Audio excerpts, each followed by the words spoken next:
They pull away without warning. They go cold when you get close. They disappear for days, then return like nothing happened, expecting you to just reset. And you're left asking yourself the same question over and over. Is this person toxic? Are they doing this on purpose? Or is something deeper going on inside them that even they don't fully understand? Today, we're going to answer that question, honestly. And the truth, as always, is more complicated than a label. Avoidant attachment isn't a personality flaw someone chose. It's a survival strategy they built, usually in childhood, when the people who were supposed to be safe became sources of pain or unpredictability.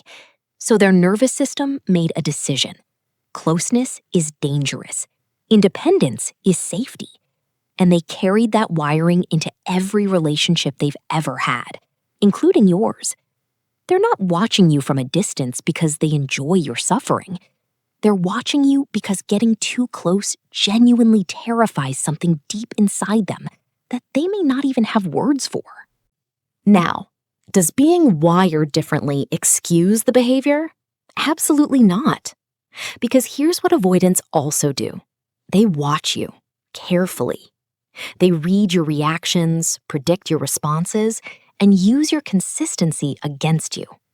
They know, consciously or not, that if they pull away, you'll pursue. That if they go cold, you'll try harder to warm them. That if they're inconsistent, your anxiety will keep you locked in place, focused entirely on them. So yes, their patterns come from pain, but those patterns still cause real damage. And the line between wired differently and manipulative depends entirely on one thing: whether they're willing to look at themselves honestly. The avoidant partner has built their entire sense of safety around one thing: being the person who needs less. As long as they care less than you, they feel in control. They're the ones who could leave. They're the ones with more options, fewer needs, less vulnerability. And that power differential is their security blanket. But something breaks in their psychology the moment you stop playing your role. The moment you stop chasing, stop rearranging your life around their inconsistent availability, stop performing the anxious pursuer they needed you to be, they suddenly don't know where they stand. And that confusion, that is the beginning of their reckoning.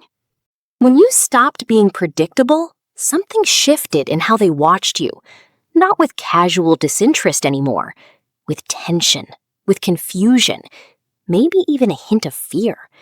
Because avoidants build their safety on their ability to predict people, to stay 3 steps ahead emotionally so they're never caught off guard. But you became unreadable to them. You responded to their withdrawal with calm, not panic. You enforced boundaries without drama. You lived a full life that didn't revolve around their attention.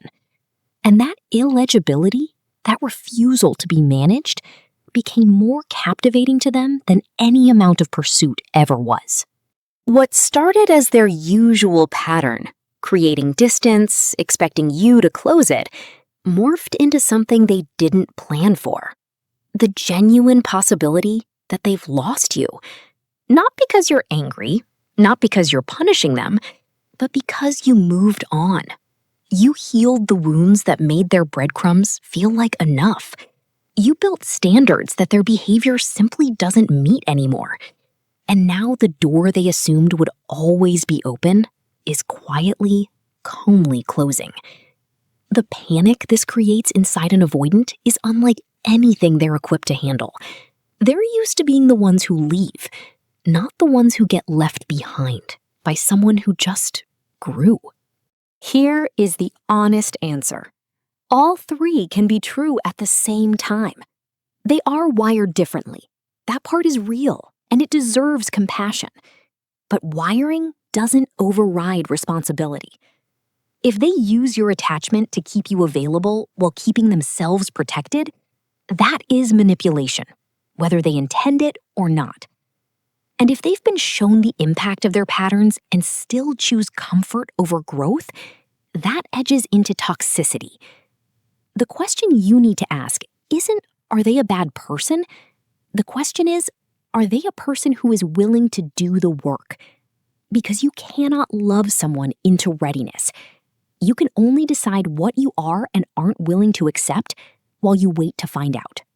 Whether they transform or they don't, one thing is certain.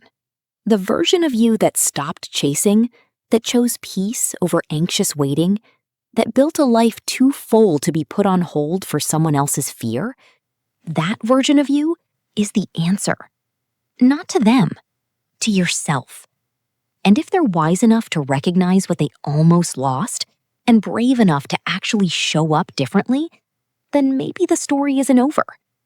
But if they're not, you've already written the better ending. You just kept going.